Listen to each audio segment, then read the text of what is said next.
يا أيها الذين آمنوا أطيعوا الله وأطيعوا الرسول ولا تبطلوا أعمالكم. السلام عليكم ورحمة الله وبركاته. إن الحمد لله نحمده ونستعينه ونستغفره ونؤمن به ونتوكل عليه ونعوذ بالله من شرور أنفسنا ومن سيئات أعمالنا. من يهده الله فلا مضل له ومن يضلله فلا هادي له. وأشهد أن لا إله إلا الله وأشهد أن محمدا عبده ورسوله. أرسله الله تعالى بالحق بشيرا ونذيرا وداعيا إلى الله بإذنه وسراجا منيرا. أما بعد فإن أصدق الحديث كتاب الله وخير الهدي هدي محمد صلى الله عليه وسلم. وشر الأمور محدثاتها وكل محدثة بدعة وكل بدعة ضلالة وكل ضلالة في النار. فأعوذ بالله السميع العليم من الشيطان الرجيم. بسم الله الرحمن الرحيم. يا أيها الذين آمنوا اتقوا الله حق تقاته ولا تموتن إلا وأنتم مسلمون. يا أيها الذين آمنوا اتقوا الله وقولوا قولا سديدا يصلح لكم أعمالكم ويغفر لكم ذنوبكم.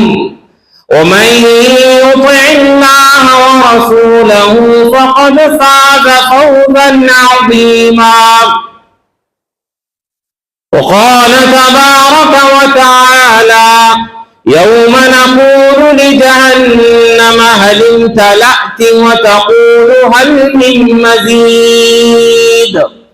وأزلفت الجنة للمتقين غير بعيد. هذا ما توعدون لكل أواب حفيظ. من خشي الرحمن بالغيب وجاء بقلب منيب ادخلوها بسلام ذلك يوم الخلود.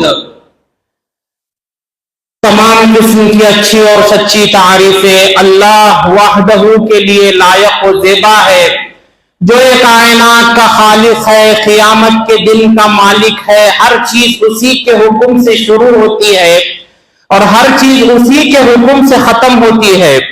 وہی ہے جس نے انسان کی ہدایت کے لیے آسمان سے کتابوں کو نازل فرمایا اور انہی کتابوں کو سمجھانے کے لیے پے در پے انبیاء اور رسل کو اسی نے بھیجا. درود و سلام ہو نبی اکرم صلی اللہ علیہ وسلم پر، جن پر اللہ رب العزت نے قرآن المجید کو نازل فرمایا. درود و سلام ہو نبی اکرم صلی اللہ علیہ وسلم پر جو اللہ رب العزت کے سب سے آخری رسول اور بندے اور سب سے چہیتے بندے اور رسول.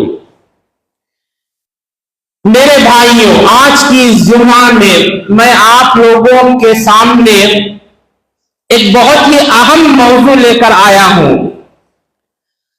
یہ موضوع ہم میں سے اکثر لوگوں کو آج یہ افیکٹ کرتا ہے، یعنی سود کی قباحتیں، سودی کاروبار سے جو نقصان ہونے والا، جو انسان کی دنیا بھی جو بگاڑتا ہے، آخرت بھی بگاڑتا ہے.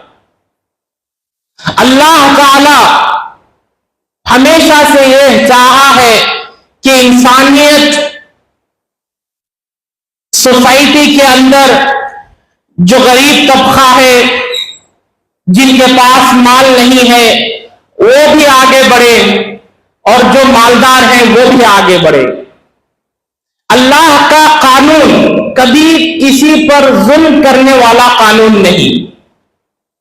یہ سود کا یا انٹرسٹ کا جو لین اور دین ہے، یہ سوائے بربادی کے، سوائے نقصان کے کچھ فائدہ انسان کو نہ دنیا میں دیتا ہے نہ آخرت میں دیتا ہے. اس کے عوض بہت سارے گھر تباہ ہوتے ہیں، فیملیز برباد ہوتے ہیں، محلے کا محلہ، گاؤں کا گاؤں، بستی کی بستی، یہاں تک کہ ملک قرضے کے بوجھ سے دب کر فنا ہو جاتے ہیں. ان کی کوئی آئیڈینٹی نہیں باقی رہ جاتی. اللہ تعالی اگر ایک انسان شریعت کا مطالعہ کرے تو یہ چیز واضح ہے کہ شرک سب سے بڑا گناہ ہے، اور اس کی سزا بھی اللہ تعالیٰ کو یہ بہت ہی ناپسندیدہ عمل، اللہ کو یہ ایسا عمل ہے جو اللہ تعالیٰ معاف کرنے والا نہیں. شرک کے بعد اگر کسی گناہ پر اللہ رب العزت نے بہت زیادہ تاکید کی ہو یا بہت زیادہ سٹریس کیا ہو، وہ ہے سود کا لین دین، سود کا کاروبار. اللہ تعالیٰ قرآن مجید میں فرماتا ہے سورۃ البقرہ میں، یا ایھا الذین آمنوا اتقوا اللہ وذروا ما بقی من الربا ان کنتم مؤمنین. اے وہ لوگ، اے ایمان والو، کان کھول کر سن لو. اگر تم دعویٰ کرتے ہو کہ تم اللہ تعالیٰ سے ڈرتے ہو تو سب سے پہلے ربا، سود کے کاروبار کو چھوڑ دو. نہ سود لو نہ دو، ضرور ترک کر دو، چھوڑ دو سود کا کاروبار. ان کنتم مؤمنین، اللہ تعالیٰ کہتا ہے اگر تم مومن ہو، مومن کا تم دعویٰ کرتے ہو، ایمان کا دعویٰ کرتے ہو، سب سے پہلے اپنے آپ کو سود کے کاروبار سے، سود کے لین دین سے دور کر دو. اتنا ہی نہیں، اللہ تعالیٰ آگے کی آیت میں فرماتا ہے اس سے بھی ڈینجر چیز، فَإِن لَمْ تَفْعَلُوا فَأْذَنُوا بِحَرْبٍ مِّنَ اللَّهِ وَرَسُولِهِ. اور اگر تم سود سے نہیں بچو گے تو اللہ تعالیٰ اعلان جنگ کرتا ہے، اس شخص کے ساتھ جنگ کا اعلان کرتا ہے جو سود کے کاروبار میں، سود کے لین دین میں جکڑا ہو. اور جنگ کس کے ساتھ؟ فَأْذَنُوا بِحَرْبٍ مِّنَ اللَّهِ، اللہ اور اس کے رسول کے ساتھ جنگ. بھلا بتائیے انسان اگر اللہ اور اس کے رسول کے ساتھ جنگ کرے گا کیا اثر ہوگا اس کا؟ اللہ تعالیٰ اس گناہ کی جو سنگینی ہے اس کو بیان کرتے ہوئے، اس کی سیویریٹی کو اللہ تعالیٰ بیان کرتے ہوئے فرماتا ہے سود کا لین دین ایسا ہے جیسے کہ تم میرے خلاف اور میرے رسول کے خلاف جنگ کر رہے ہو، اور ایسی جنگ میں تم کبھی کامیاب نہیں ہوگے.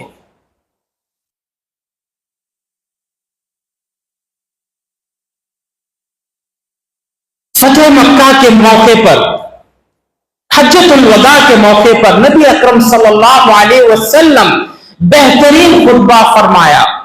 عرفات کے میدان میں ایسی ایسی نصیحتیں آپ صلی اللہ علیہ وسلم نے کی جو قیامت کے دن تک مفید ثابت ہوتی ہے، اور یہ امت مسلمہ کو وہ تمام نصیحتوں پر عمل کرنے کی ضرورت ہے۔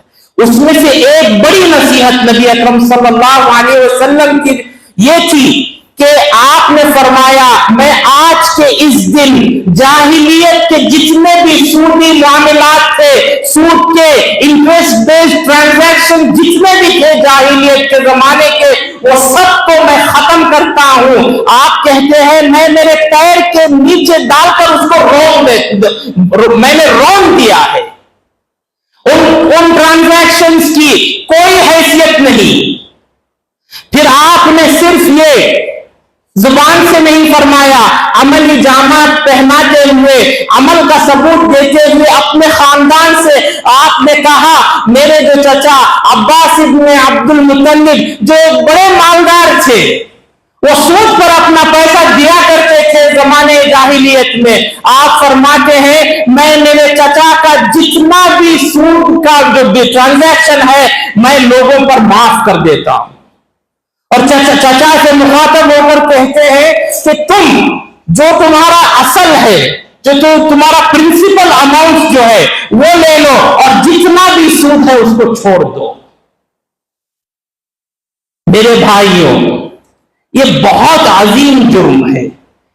اللہ کے نبی فرماتے ہیں میرے ایک مرتبہ میں نے خواب دیکھا، اور نبی کا جو خواب ہے وہ وحی کا درجہ رکھتا ہے۔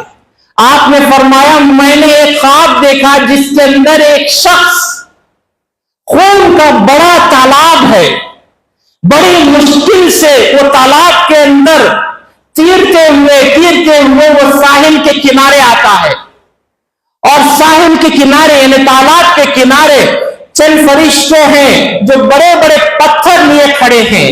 جیسا یہ شخص بڑی مشکل سے یہ خون کا تالاب پار کر کے آتا ہے، وہ فرشتہ وہ پتھر اٹھا کر اس شخص کے منہ پر اتنا زور سے مارتا ہے کہ وہ شخص پھر تو تالاب کے بیچوں بیچ جا گرتا ہے۔ پھر وہ ایسے ہی تیرتا ہوا آتا ہے، اور ایسا سلسلہ قیامت تک چلتا رہے گا۔ ایک اور حدیث میں آپ نے فرمایا سود کی قباحت کو بیان کرتے ہوئے آپ نے فرمایا الربا 72 بابا، سود کے 72 دروازے ہیں، یعنی 72 مرتبہ لیولز ہے۔ پھر آپ نے فرمایا ادناہا ان ينكح الرجل امہ، اور اس کا جو سب سے لیسٹ کیٹیگری کا جو ربا ہے، سود ہے، وہ گویا ایسا ہے کہ ایک شخص اپنی ماں کے ساتھ زنا کرے۔ سب سے لیسٹ کیٹیگری کا سود، یعنی اللہ کی نظر میں اتنا گھٹیا کام ہے یہ سود لینا اور سود دینا کہ اللہ تعالیٰ کو کبھی پسند نہیں ہے صاحب۔ اسی لیے انسان کو ہر شخص یعنی انسانیت کے اندر ماں کا بڑا درجہ، صرف دین اسلام میں نہیں، ہر مذہب کے اندر ماں کا بڑا درجہ۔ اللہ تعالیٰ کہتا ہے سب سے نیچے، سب سے معمولی کیٹیگری کا جو سود ہے وہ گویا کہ اپنی ماں کے ساتھ زنا کرنے کے برابر۔ ایک اور حدیث میں آپ صلی اللہ علیہ وسلم نے فرمایا درہم ربن، یعنی ایک درہم ربا کا جو ایک درہم یأکل الرجل وہو یعلم، اور اگر کوئی شخص سود کا ایک درہم، آج کے زمانے میں 1 روپیہ سود کا جان بوجھ کر اگر کوئی شخص کھاتا ہے، اشد عند اللہ من 36 زانیہ، 36 زنا کرنے والوں کے برابر 1 روپے کا سود کا کھانا کھانا ہے۔ 1 درہم کا کھانا، یہ جان کر کہ یہ سود کا ہے، اس کا جو گناہ ہے یعنی 36 زنا کرنے والوں کے کا جتنا گناہ ہے اتنا گناہ اس کا۔ میرے بھائیوں، نبی اکرم صلی اللہ علیہ وسلم نے فرمایا، عبداللہ بن مسعود کی حدیث ہے، لعن رسول اللہ آکل الربا وموکلہ وشاہدین وکاتبہ، اللہ کے رسول نے سود کھانے والے پر لعنت بھیجی ہے، اور سود کھانے والا سود دینے والے پر بھی اللہ کے رسول نے لعنت بھیجی۔ اور یہ دونوں کے علاوہ جو گواہ بنتا ہے سودی ٹرانزیکشن کا، انٹرسٹ بیسڈ ٹرانزیکشن کا، اگر کوئی گواہ بنے تو اس پر بھی اللہ کے رسول کی لعنت ہے۔ اور اتنا ہی نہیں، یہ پورا ٹرانزیکشن ایک شخص سود دیتا ہے، دوسرا شخص لیتا ہے، اور کوئی تیسرا آدمی اس کا گواہ بنتا ہے، چوتھا شخص یہ ٹرانزیکشن کو جو لکھتا ہے، اللہ کے رسول نے اس پر بھی لعنت بھیجی۔ کھانے والا بھی برابر، کھلانے والا بھی برابر، گواہ دینے والا بھی برابر، اور لکھنے والا تک بھی برابر لعنت کے مستحق بنیں گے۔ اور نبی اکرم صلی اللہ علیہ وسلم کی لعنت اگر ہو تو وہ شخص زندگی میں کبھی کامیاب بھی نہیں ہو سکتا۔ یہ جو سود صرف دین اسلام کے اندر حرام کردہ چیز نہیں ہے، اس سے پہلے جتنی شریعتیں تھیں سب کے اندر اللہ رب العزت نے سود کو حرام ہی رکھا تھا، اور سود کسی بھی قوم کے اندر جائز نہیں۔ یہود جو آج بینکنگ سسٹم کے سب سے بڑے ہیں، تمام بینک ان کے کنٹرول میں ہے، ان کے مذہب میں، تورات میں سود کے خلاف اللہ تعالیٰ نے سود کو تورات کے اندر بھی حرام قرار دیا۔ لیکن یہ لوگ ایسی قوم ہے جو اللہ کے فرمان کو جھٹلانے والی، اور فرمان جو ہے اللہ کے، اس کے اگینسٹ جا کر کام کرنے والی قوم۔ یہ اس زمانے میں بھی سود کا بزنس کیا کرتے تھے، وہ آج بھی سود کا بزنس کرتے ہیں، اور کل قیامت تک بھی یہ قوم ہمیشہ سود کے بزنس میں ہی رہے گی۔ آج جتنی بھی بینک آپ لے کر دیکھیے، جتنے بھی فائنینشیل انسٹیٹیوشنز ہیں، سب کا کنٹرول یہودیوں کے ہاتھ میں ہے۔ نبی اکرم صلی اللہ علیہ وسلم جب مکہ سے ہجرت کر کے مدینہ گئے تو اس وقت اوس اور خزرج دو بڑے قبیلے، اور اس وقت مدینے میں بہت سارے یہودی بسا کرتے تھے، اور تمام لوگ مدینے کے یہ یہودیوں کے مخروص تھے، یعنی یہودیوں سے قرض لے کر ان کے قرض کے اندر ڈوبے ہوئے تھے۔ نبی اکرم صلی اللہ علیہ وسلم مدینہ پہنچ کر قرآن کا فرمان آنے کے بعد آہستہ آہستہ اس چیز کو ختم کرنا آپ نے شروع کیا۔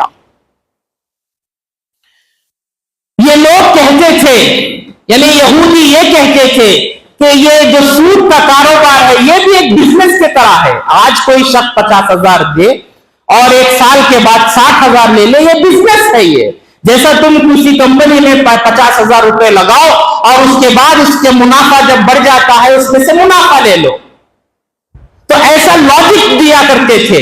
اللہ تعالیٰ اس لاجک کو رد کرتے ہوئے فرمایا یمحق اللہ الربا ویربی الصدقات، اللہ تعالیٰ ربا کو ختم کر دیتا ہے اور صدقات کو بڑھاتا ہے۔ اللہ تعالیٰ نے ایک اور جگہ فرمایا کہ اللہ تعالیٰ سود کو حرام قرار دیتا ہے اور تجارت کو جائز قرار دیتا ہے۔ اللہ نے فرمایا احل اللہ البیع وحرم الربا، اللہ تعالیٰ تجارت کو جائز قرار دیتا ہے، جتنا تم چاہو کماؤ تجارت میں پیسہ لگا کر، لیکن سود میں اگر تم پیسہ لگا کر کماؤ گے تو وہ پورا ویسٹ ہونے والا ہے، وہ حرام چیز ہے۔ پچھلے زمانے میں آج سے 40 سال پہلے، آج سے ہمارے جو بزرگ تھے، ہمارے سے پہلے جو لوگ چلے گئے، وہ لوگ بڑا احتیاط کیا کرتے تھے کہ ان کی کمائی کہاں سے آ رہی ہے۔ آج انسان یہ سوچتا ہے مجھے پیسہ چاہیے، وہ کہیں سے بھی آئے، وہ چوری کا ہو، ڈکیتی کا ہو، سود کا ہو، کسی کا مال غبن کر کے ہو یا یتیم کا مال دبا کر ہو، کسی بھی حالت میں انسان اپنے پاس اگر پیسہ آ جائے، پیسہ کمانے کو کمال سمجھتا ہے۔ لیکن کچھ پرانے لوگ جو تھے وہ کمال پیسہ کمانے کو نہیں سوچتے، وہ کیا سورس ہے پیسے کا، آیا یہ کاروبار میرے لیے حلال ہے یا حرام۔ یہ چیز اگر میں اس سے پیسہ کماؤں گا تو یہ میرے لیے حلال رہے گا یا حرام رہے گا، یہ بڑا سوچا کرتے تھے۔ آج کا نوجوان اس کو سامنے کچھ بھی تھوڑا پیسہ رکھ دو بڑی آسانی کے ساتھ پھسل جاتا ہے۔ میرے بھائیوں، عہد نبوی میں اس کا بڑا خیال رکھا جاتا تھا۔ ایک دو مثالیں، ابو بکر صدیق رضی اللہ عنہ کے غلام نے آ کر آپ کے سامنے ایک مٹھائی کا ٹکڑا رکھا، فوراً ابو بکر لے کر کھا لیے، حلوہ تھا یا کوئی مٹھائی تھی۔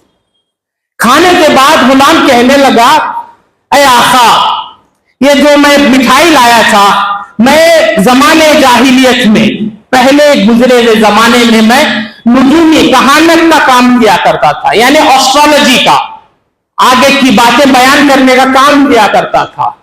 بہت پرانا ایک آدمی میرا کچھ پیسہ دینے کا تھا، اس زمانے کا پیسہ مجھے آج وہ لا کر مٹھائی کی شکل میں دیا۔ تو جیسے ہی ابو بکر صدیق رضی اللہ عنہ کو یہ بات معلوم ہوئی، فوراً اپنی انگلیاں ہلاک میں ڈال کر جو کچھ بھی کھایا تھا اس کو باہر نکال کر دے۔ نبی اکرم صلی اللہ علیہ وسلم ایک مرتبہ آپ کے پیارے نواسے حسین رضی اللہ عنہ کے ساتھ جا رہے تھے۔ دو کھجوریں نیچے پڑی ہوئی تھی، فوراً حسین رضی اللہ عنہ لپکتے ہیں، کھا لیتے ہیں۔ فوراً نبی اکرم صلی اللہ علیہ وسلم حسین رضی اللہ عنہ کو روکتے ہیں اور کہتے ہیں، کخی کخی، فوراً اس کو تھوک دو۔ اما تعلم، کیا تم نہیں جانتے کہ آل رسول پر صدقے کا کھانا جائز نہیں ہے؟ یعنی چھوٹا 5 سال کے بچے کی تربیت آپ صلی اللہ علیہ وسلم کہہ رہے ہیں کہ تم یہ جان لو بیٹا کہ ہماری جو فیملی ہے، ہمارا جو خاندان ہے، ہم آل رسول ہیں، اہل بیت میں سے ہیں، ہمارے لیے صدقے کا، زکوٰۃ کا پیسہ جائز نہیں ہے۔ یعنی پاک غذا پر انسان کو ہمیشہ فوکس کرنا چاہیے میرے بھائیوں۔ اللہ تعالیٰ اپنے نیک بندوں کو، یعنی رسولوں سے خطاب ہو کر قرآن مجید میں فرماتا ہے، یا ایھا الرسل، اے رسولو، کلوا من الطیبات، ہمیشہ پاک چیزوں میں سے پاک چیزوں کو اپنی غذا بناؤ، واعملوا صالحا، اور اگر تم پاک چیزوں کو اپنی غذا بناؤ گے تو آپ کا عمل جو ہے وہ صالح ہوگا، اچھا ہوگا، پاک ہوگا، کوالٹی والا عمل ہوگا۔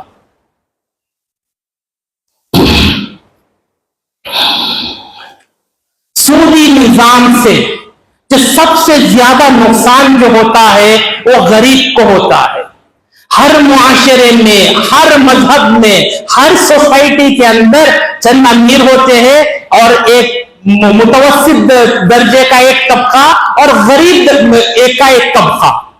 ہمیشہ جو یہ لون کا، یہ جو قرضے کی جو ضرورت پڑتی ہے وہ غریبوں کو پڑتی ہے، وہ ان کو اپنی حاجتوں کو پورا کرنے کے لیے کچھ قرضہ لینے کی ضرورت پڑتی ہے۔ یہ جو نظام ہے سود کا، یہ اخوت کو، بھائی چارگی کو، یہ جو جذبہ ایک دوسرے کے تعلق سے نرمی کا جذبہ، یہ تمام چیزوں کو ختم کر دیتا ہے۔ انسان مجبوری میں آ کر کسی ایک کے پاس یا کسی مارواڑی کے پاس جا کر کچھ لون لیتا ہے تو وہ مجبور ہے، اس لیے اس نے لون لیا ہے۔ لون لینے کے بعد وہ مارواڑی اس کو یہ نہیں دیکھتا کہ یہ مجبور تھا، یہ میرا بھائی ہے، یہ میری قوم کا ہے، یہ انسان ہے، اس کے گھر میں کوئی بڑی آفت ہے، یہ کچھ نہیں دیکھتا۔ اس کو صرف اس کے پیسے سے اور اس کا جو سود کا جو انٹرسٹ کی جو رقم ہے اس سے اس کو مطلب ہے۔ یہی چیز آپ بینکوں کے تعلق سے لگا کر دیکھ لیجئے۔ جب کوئی انسان بینک سے لون لینے کے لیے جاتا ہے، اس کی بڑی آؤ بھگت ہوتی ہے، اس کو سر پر چڑھایا جاتا ہے، میٹھے میٹھے بول اس کو بولے جاتے ہیں۔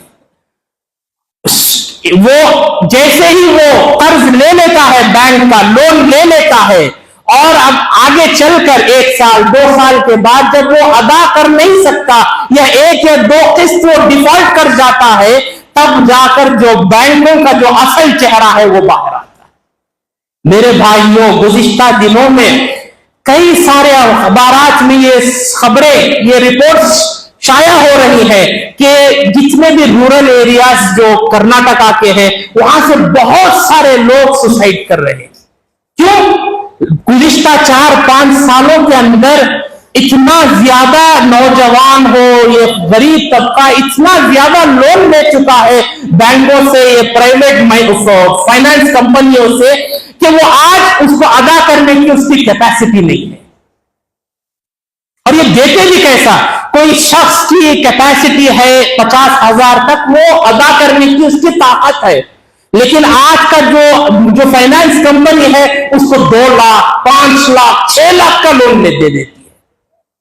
اور جب یہ بیچارہ جب پے نہیں کر سکتا تو وہ آتے ہیں، اس کی زمین چھین لیتے ہیں، اس کا گھر چھین لیتے ہیں، اس کے خاندان والوں کے سامنے اس کو ذلیل اور رسوا کر دیتے ہیں۔ اتنا وہ شخص رسوا ہوتا ہے کہ فائنلی وہ جا کر اپنے آپ کو ختم کر دیتا ہے۔ ایسی کتنی ساری رپورٹیں آ رہی ہیں۔ میرے بھائیوں، یہ جو کینسر ہے، یہ جو لون کا جو کینسر معاملہ ہے، یہ ہماری قوم کے اندر بھی بہت زیادہ، بہت تیزی سے پھیل رہا ہے۔ آج کا نوجوان شروع کی زندگی لون سے شروع ہوتی ہے۔ وہ بڑی بڑی کالجوں میں پڑھنے کے لیے، باہر پڑھنے کے لیے 30-30 لاکھ 20-20 لاکھ کا ایجوکیشن لون کے نام سے لون لے لیتا ہے۔ پہلی کمائی اس کی آتی ہے، اس کو انٹرسٹ بھرنے میں اس کا شروع ہو جاتا ہے، انٹرسٹ کا اکاؤنٹ۔ جیسے ہی تم انٹرسٹ کا اکاؤنٹ شروع ہوگا، اللہ تعالیٰ برکتوں کو، رحمتوں کو سلب کر دیتا ہے۔